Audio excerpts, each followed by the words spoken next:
I love this team. So proud of this team. So proud of how they played, how they fought. I had so much fun this year. It was a fun team to be around. They were good kids to be around. They loved each other. They cared about each other. They played hard. They competed.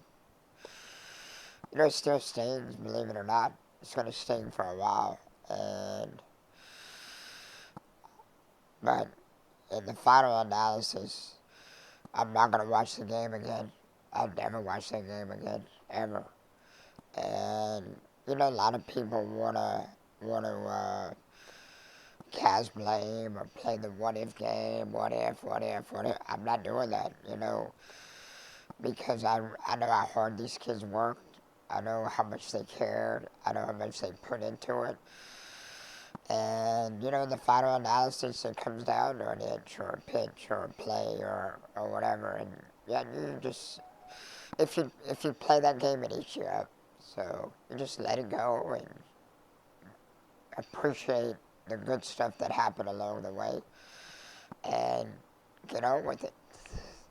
What about the seniors, a class that, 2 trips to Omaha in 4 years? It's funny, if y'all, I'm sure y'all do remember after regionals, and we all went out in the center field together, the seniors and me, and we just sat out there and, you don't have to wait till it's over to appreciate how special those kids were. I think all along the ride and all along the journey that we knew how special they were, and they were the heart of this team, and we loved them every day, and they loved us every day. We got on their back, and they took us for an incredible ride. You found some good gems in the younger pieces. Yeah. Grammy on what a year she had. Yeah. For Samantha at third, and then Haley Hayden will be back too. So how encouraged are you by the young part of the team that's still coming back? And that's everybody wants to go to next year, and that's my job. That's my job right now is the game's over, you go to next year and start putting the pieces together for next year, and that's what's fun. And you look at the core of this team for next year, and the cupboard's not bare. I mean, there's some big shoes to fill, and there's a lot of good kids walking out the door, but guess what? There's a lot of good kids still here. So that's what we do, roll up our sleeves and go back to work and try to get better, try to maintain the standard, try to take it another step. Everybody keeps asking me, how do you win how do you get that last step, the Super Regionals? It's not just winning the Super Regionals and getting to the World Series. You want to get to the World Series and you want to win the World Series. So when people say, oh, you got one more step to go, and I'm like, no, you got 3 more steps to go. You got to win Super. You got to get in the World Series. You got to win the bracket. And then you got to win the best 2 out of 3. So there's some more steps that we have to take, but what we've been able to do and what these kids have been able to do consistently, I don't think we should overlook that either. But the group coming back has a big challenge in front of them. Well, what is the next step? There's a lot of steps to take. There's only one step, win the national championship. That's the step. But that's an outcome. That's an outcome and that's a result. The steps to do that are what we call the process. That's what the kids say all the time, the process, and that's what we do every day. And people, fans, all of us get caught up in the outcome. The ultimate goal is to win championships. I mean, that's why we're here. That's why we build the stadium. That's why we do what we do. But in order to do that, it is, all right, going back to the ground level, taking young kids, Kara, or whoever the next freshman class is going to be, maybe even Chelsea Lotief, maybe she'll get in there somehow, but going back and taking these young kids and developing them and working with them and trying to get them to a level where when you get on somebody else's field, in a hostile environment, that you can stay strong. the key, you know, what? No 14 seeds ever won a World Series, I don't think. And it's a lot of people say, well, you know, you should beat Auburn or you should beat. I think Auburn and OU are going to be in the finals, by the way. The two teams that have eliminated us the last 2 years. I think that's going to be the finals of the World Series. That's my bet right now. So it's not like we get beat by chopped liver. And the other thing is, a lot of those teams are being able to host supers year after year after year after year after year after year. And part of the thing that we need to do in our conference, we've been holding up to our side of the bargain. We the Cajuns. We got to get the conference and some of our other teams that hold up to their side of the bargain too. And we're the three RPI team in the country before we get in the conference.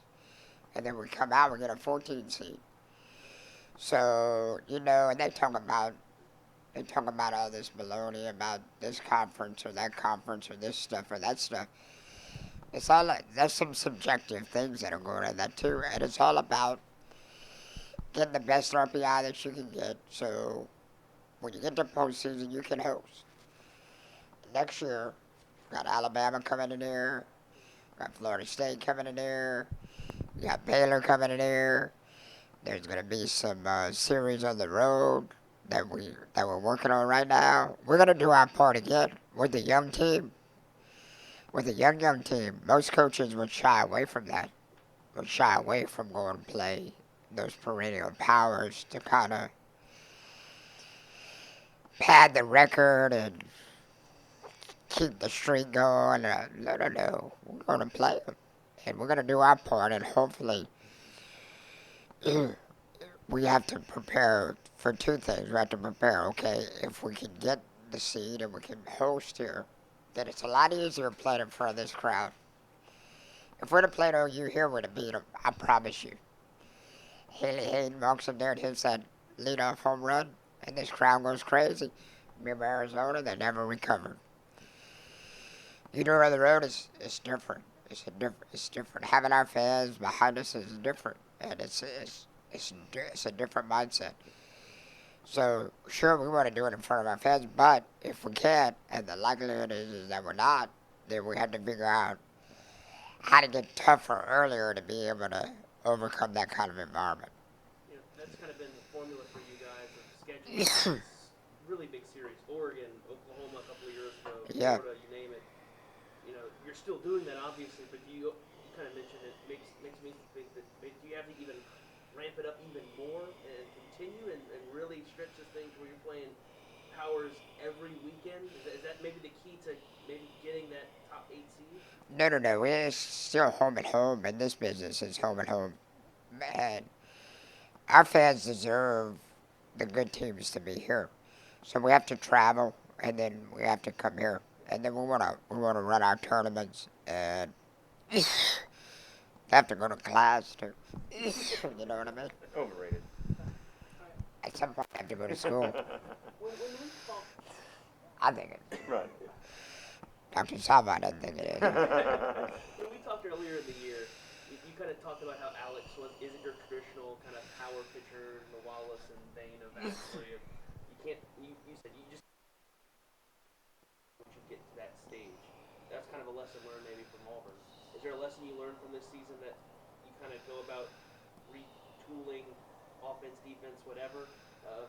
Maybe a lesson learned from this year? You're talking about pitching? Pitching or anything. Just is there something that you maybe learned from this year, like you can't do this, and so we have to maybe retool and do something else? You know, we've done it.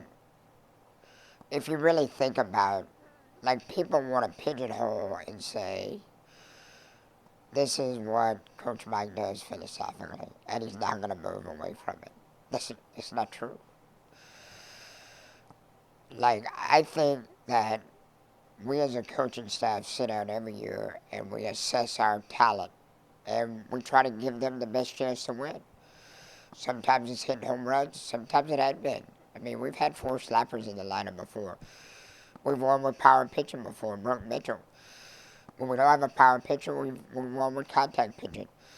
I mean, one year we stole 120 bases. I mean, everybody, I think, gets enamored with the fact that, oh, they just want to hit home runs. This team this year was able to hit home runs, and their slugging percentage is way up. But you look at their strikeout numbers, and their on base percentage is pretty good. They had a lot of balance this year, so I mean, we're going to look at our personnel. We're going to see the kids that we have in the program, and then we're going to try to adapt and figure out the best way to win. I want to win, and it's not about when I was a young travel ball coach, I had 7 slappers in the lineup. I didn't know what a home run was. So we're going to adapt, and we're going to do it however way we need to do it in order to win.